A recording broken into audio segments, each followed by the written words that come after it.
Assalamualaikum warahmatullahi wabarakatuh.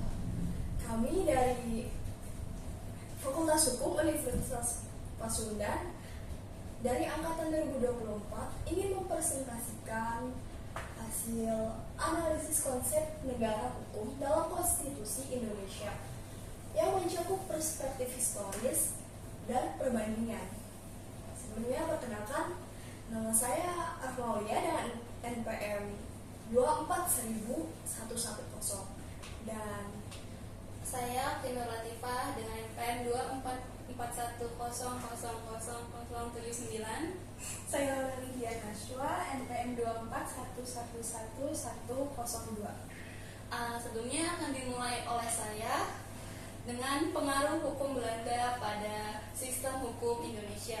Pengaruh hukum Belanda yang dibawa ke Indonesia yaitu kodifikasi hukumnya Indische Staatgelling yang mencakup Burgerlijk Wetboek yaitu KUHP Perdata dan Wetboek van Straf yaitu KUHP. Ini mencerminkan kehidupan hukum Hindia Belanda yang mencakup sistem hukum Eropa kontinental. Pelaksanaan hukum kolonial ini mengadopsi sistem hukum sipil Eropa yang bertabiat tertulis secara resmi, berbeda dengan hukum yang adat yang berlaku di golongan warga pribumi sebelumnya. Sebab salah satu ciri hukum kolonial Belanda merupakan pelaksanaan asas diskriminasi dalam hukum. Warga dikelompokkan dalam 3 kalangan, yaitu kalangan Eropa, kalangan Timur Asing, dan kalangan pribumi. Masing-masing kalangan ini mempunyai sistem hukum yang berbeda. Kalangan Eropa diatur oleh KUHP Perdata dan KUHP yang seluruhnya didasarkan pada hukum Belanda, sedangkan kalangan pribumi dan salah Timur Asing diatur oleh hukum adat setempat yang kerap kali tidak diakui penuh dalam sistem hukum kontinental. Selanjutnya akan saya serahkan kepada rekan saya Rahma Aulia. saya di sini akan menjelaskan proses reformasi hukum pasca kemerdekaan. Sejak Indonesia merdeka pada tahun 1945, sistem hukum warisan Belanda tidak sepenuhnya dihapuskan. Jadi beberapa undang-undang kolonial seperti KUHP dan KUHP Perdata tetap dipertahankan. Dalam berbagai amandemen ada sesuai dengan nilai-nilai nasional dan Pancasila. Hukum kolonial ini menjadi dasar bagi sistem hukum Indonesia, terutama dalam hal kodifikasi. Setelah kemerdekaan, Indonesia mencoba menyesuaikan hukum tersebut agar lebih relevan lagi dengan konteks nasional, seperti melalui upaya perancangan RKHUP yang bertujuan menggantikan KUHP kolonial. Meski dipengaruhi oleh hukum kolonial, sistem hukum Indonesia saat ini perpaduan antara hukum kolonial, hukum nasional, dan hukum adat yang adaptif terhadap perkembangan zaman, dan dilanjutkan oleh Aura Lydia. Baik, saya akan melanjutkan konsep negara hukum dalam Konstitusi UUD 1945. Tentang negara hukum, pasal 1 ayat 3 UUD 1945 menyatakan negara Indonesia adalah negara hukum.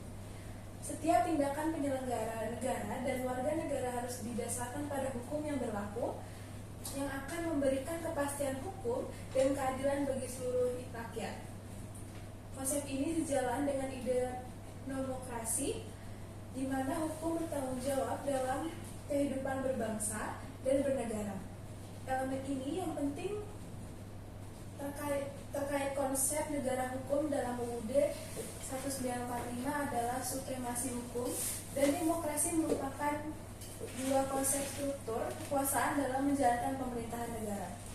Dalam konsep negara demokrasi, keberadaan undang-undang sangatlah penting guna mencegah terjadinya kesewenang-wenangan penguasa dan menjamin rasa keadilan sosial dalam masyarakat. Suatu negara pada dasarnya mempunyai kewajiban untuk menjamin kebahagiaan warganya. Berikut merupakan unsur-unsur negara hukum. Yang pertama, ada hukum Indonesia bersumber pada Pancasila, yaitu sebagai dasar negara, berfungsi sebagai sumber utama untuk pembentukan dan pelaksanaan hukum di negara ini. Yang kedua, ada berkedaulatan rakyat, yaitu demokrasi memastikan bahwa setiap warga negara memiliki hak untuk berpartisipasi dalam proses pengambilan keputusan. Yang ketiga, ada kekuasaan kehakiman yang bebas, yaitu untuk menjamin keadilan bagi semua pihak. Sistem peradilan harus independen dan kekuasaan legislatif dan eksekutif. Selanjutnya akan dijelaskan oleh Nera. Selanjutnya kita masuk ke dalam konsep negara hukum dari perspektif perbandingan dengan prinsip negara lain dalam menerapkan prinsip negara hukum dalam konstitusi. Negara yang kami ambil salah satunya adalah Amerika, Prancis, dan Jerman. Yang akan saya jelaskan pertama adalah Amerika. Yang pertama perbedaan Amerika dengan Indonesia tentunya ada di filosofi. Kalau Indonesia mengedepankan filosofi Pancasila, sedangkan untuk Amerika Serikat mengedepankan prinsip liberalisme dengan menjunjung tinggi hak setiap warganya. Yang kedua, struktur pemerintahan. AS menerapkan checks and balance yang kokoh dengan pembelahan yang jelas antara eksekutif, legislatif, serta yudikatif. Sedangkan Indonesia walaupun terdapat pembelahan kekuasaan, intervensi negara lebih nampak, terlihat lebih menonjol. Selanjutnya yang terakhir ada proteksi hak. AS menekankan proteksi hak orang selaku elemen utama, sedangkan hukum Indonesia lebih menyeimbangkan antara hak orang serta kepentingan sosial dan terikat oleh adat istiadat yang cukup kental di dalam masyarakat Indonesia. Selanjutnya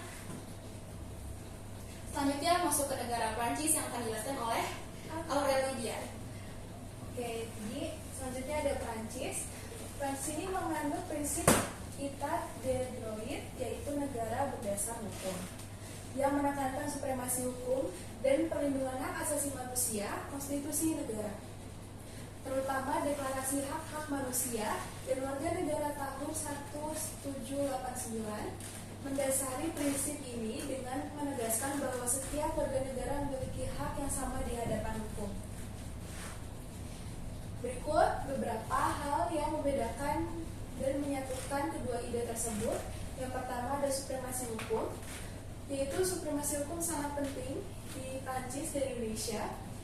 Tetapi Prancis memiliki sistem pengadilan administratif yang kuat untuk menangani sengketa antara orang dan pemerintah, sedangkan Indonesia masih memiliki masalah untuk mendapatkan keadilan. Yang kedua ada kedaulatan rakyat, yaitu di Prancis mekanisme utama untuk mewujudkan kedaulatan rakyat adalah pemilihan umum. Selanjutnya akan dijelaskan oleh teman saya tentang perbandingan antara Jerman dengan Indonesia. Silakan. Jadi di sini saya akan menjelaskan tentang perbandingan konsep negara hukum antara Indonesia dan Jerman. Jadi dapat disederhanakan menjadi beberapa poin. Yang pertama itu adalah kepastian hukum. Jadi hukum itu pasti dan dapat diprediksi. Yang kedua ada pemisahan kekuasaan yang disebut res politica. Yang kedua ada pemisahan kekuasaan yang disebut res politica. Jadi pemisahan kekuasaan itu fungsinya adalah untuk menghindari otoritarianisme. Nah, yang ketiga ada penghormatan terhadap hak asasi manusia. Jadi negara mempunyai kewajiban untuk melindungi dan menjamin hak-hak warga negaranya.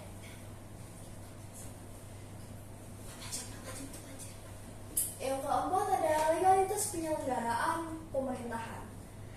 Artinya itu pemerintah mengikuti hukum dan dapat dituntut di pengadilan jika melanggar hak masyarakat.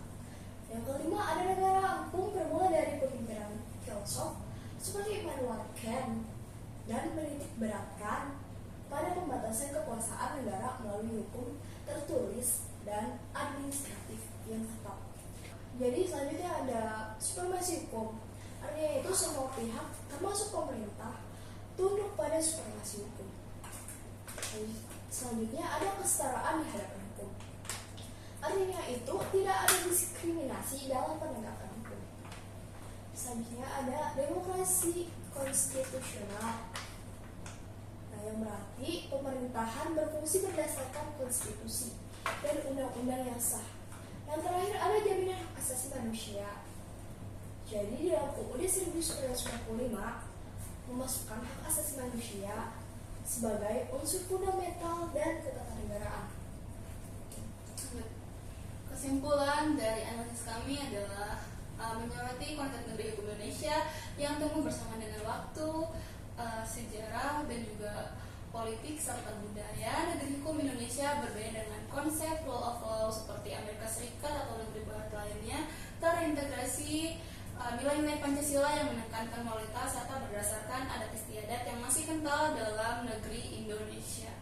Walaupun secara konstitusional Indonesia masih mengatur prinsip negara hukum, dalam praktiknya masih mengalami berbagai rintangan seperti korupsi atau pelanggaran hak asasi manusia. Sekian dari kami. Saya Nora Latifah. Saya Maulia. Saya Lydia.